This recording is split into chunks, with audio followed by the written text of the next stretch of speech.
ആള് തീർന്നു എന്ന് കരുതി പൊതുവഴിയിൽ നിന്ന് മാറ്റി അല്ലേ? അതെങ്കിൽ പക്ഷെ അവന് ബോധം വന്നപ്പോ എന്നെ ആക്രമിക്കാൻ ശ്രമിച്ചു.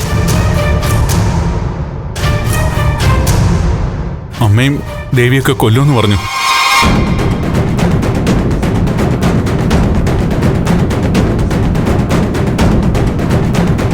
അവിടെ കടന്നൊരു കമ്പ് കൊണ്ട് ഞാൻ അവനെ അടിച്ചു.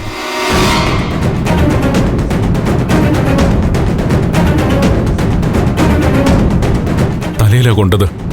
ഇപ്പോ മാധവനെ തലയിലടിച്ചതുപോലെ.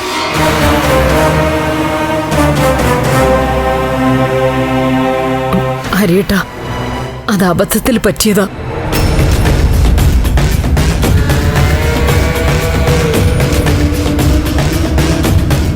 ശരി ശരി. അങ്ങനെ ഋഷി വീണു. പിന്നീട് സംഭവിച്ചത്? ശ്രദ്ധിച്ചപ്പോ അവൻ മരിച്ചു എന്ന് മനസ്സിലായി. എങ്ങനെ മനസ്സിലായി?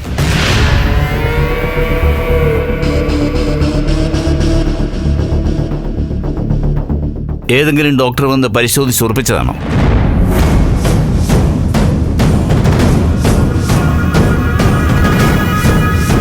അതോ നന്ദൻ തന്നെ മെഡിക്കൽ എക്സ്പെർട്ടാണോ?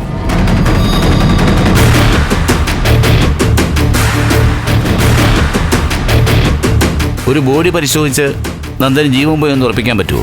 അല്ല, ചില സാഹചര്യങ്ങളിൽ. ഏത് സാഹചര്യങ്ങളിൽ?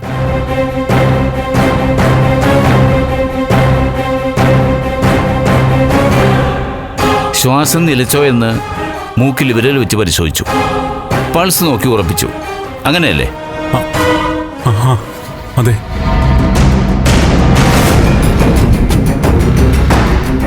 അപ്പോൾ നന്ദൻ തന്നെ തീരുമാനിച്ചു ഋഷി മരിച്ചെന്ന്. ഓക്കെ,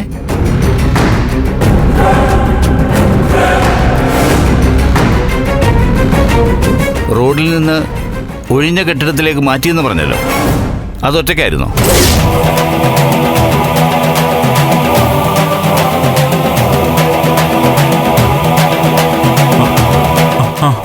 അതെ, ഞാൻ മാത്രം. എങ്ങനെ കൊണ്ടുപോയി? അത്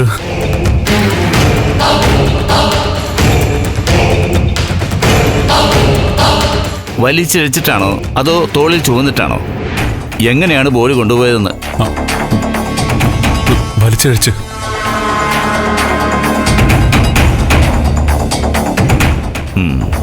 താൻ ഒറ്റയ്ക്ക്? ഒറ്റയ്ക്ക് അങ്കിളെ.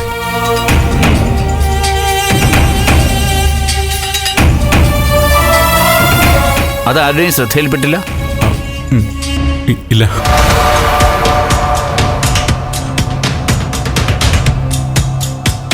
അപ്പോ ആളൊഴിഞ്ഞ കെട്ടിടത്തിൽ വെച്ച്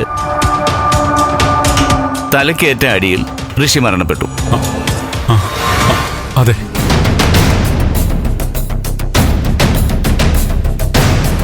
പിന്നെ എന്ത് ചെയ്തു? കുഴിയെടുത്ത് വെട്ടിമൂടി.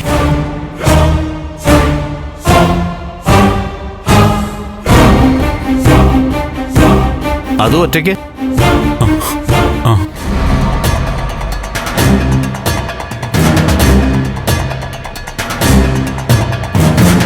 കുഴിയെടുക്കാനുള്ള മൺവെട്ടി കൃത്യമായി അവിടെ തന്നെ ഉണ്ടായിരുന്നോ?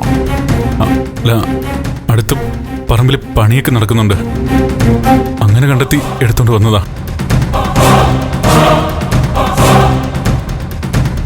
എന്നിട്ട് നല്ല താഴ്ചയിൽ കുഴിയെടുത്തു.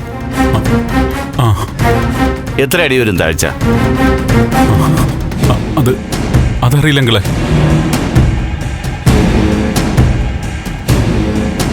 അപ്പോ അടികൊണ്ട് ഋഷി വീഴുന്നു. നന്ദൻ തന്നെ മരണം സ്ഥിരീകരിക്കുന്നു.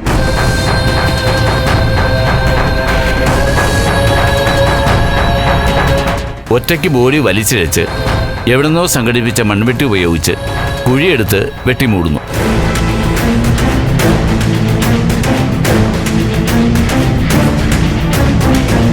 ആരും ഇതൊന്നും കാണുന്നില്ല.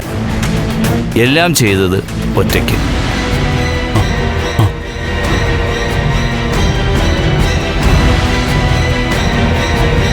എന്തായാലും നമ്മുടെ നന്ദന് ദൈവഭാഗ്യമുണ്ട്. സാഹചര്യങ്ങളെല്ലാം കൃത്യമായിട്ട് കൂടെ നിന്നു.